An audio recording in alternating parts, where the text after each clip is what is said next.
एक कोरा ब्रह्म ज्ञान का उपदेश करने वाले ब्रह्मज्ञानी ने बहुत सुंदर बाग लगाया। जब वह बाग लगाया तो वहाँ एक गाय आ जाती है और उस गाय को जैसे ही देखा तो वह एक डंडा फेंक कर के उसको मारता है, तो गाय के जब लगती है तो वह मर जाती है। इधर जब गाय मरी तो गाय के अंदर से ही गौ हत्या मूर्तिमान होकर के प्रकट हुई और कहा कि मैं गौ हत्या हूँ, मैं तुम्हारे अंदर प्रवेश करना चाहती हूँ क्योंकि तुमने बहुत बड़ा पाप किया है, गौवध सबसे बड़ा पाप है। तब उस ब्रह्मज्ञानी ने कहा कि ये गाय मैंने नहीं मारी, गाय तो इन हाथों ने मारी है और हाथों के देवता हैं इंद्र, इसलिए तुम इंद्र के पास जाओ। तो ये बात जब सुनी उस गौ हत्या ने तो कहा कि तुम बात तो सही कहते हो। उसकी बातों से प्रभावित होकर वह गौ हत्या जो मूर्तिमान थी वह इंद्र के पास में जाती है। जब इंद्र के पास गई और सारा जब कथन कहा तो उसने कहा कि ये जो नेत्र हैं इनसे यदि गाय नहीं दिखती तो कैसे मारते, इसलिए नेत्रों के देवता सूर्य हैं, आप सूर्य के पास जाइए। सूर्य के पास जब गौ हत्या जब मूर्तिमान होकर के उनके पास जाती है तो सूर्य भगवान कहते हैं कि इन सभी इंद्रियों का जो राजा है वो है मन, और मन के बिना कोई भी काम सार्थक नहीं होता, इसलिए मन के देवता हैं चंद्र, आप चंद्रमा के पास जाइए।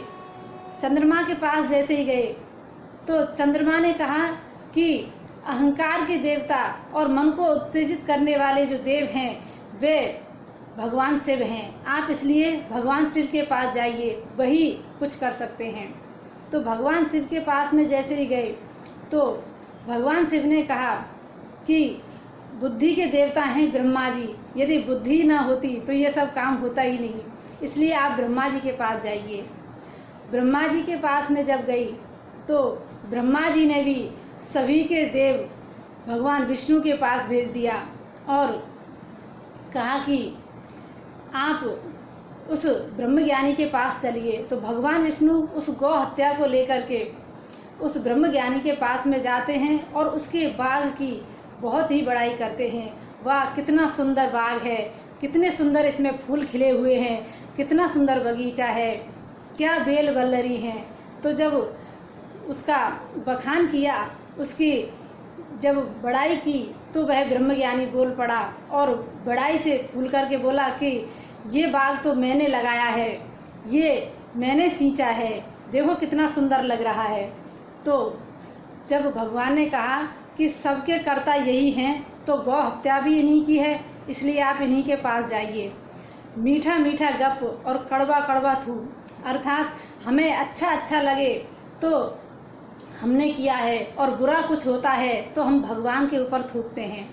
इसलिए कभी भी कोई भी कार्य यदि होता है तो वो भगवान के ही इच्छा से होता है। यदि ऐसा आप मानते हैं तो वो चाहे अच्छा हो या बुरा हो, उनमें हमें समान भाव से रहना चाहिए, भगवान को कभी दोष नहीं देना चाहिए। और जब हम कोई अच्छा काम करते हैं तो हम अपनी ही छाती ठोकने लगते हैं कि ये हमने किया है, और जब बुरा होता है, कोई ऐसी घटना हमारे साथ घटित हो जाती है तो हम भगवान को अनेकों दोष लगाते हैं। ऐसा नहीं होना चाहिए, भगवान ही सब कुछ करने वाले हैं। यदि ये ज्ञान हो जाए तो हमें कुछ और सुनने की ज़रूरत ही नहीं है, कुछ और करने की ज़रूरत ही नहीं है। भगवान ही सब कुछ करते हैं, अच्छा हो या बुरा हो। तो आप ज्ञानी हैं, और यदि अच्छा आपने किया बुरा भगवान ने किया तो ये ज्ञान किस काम का। इसलिए भगवान के ही भरोसे रहना चाहिए, और भगवान जो करते हैं हमेशा हमारे लिए अच्छा ही करते हैं। जय श्री कृष्ण।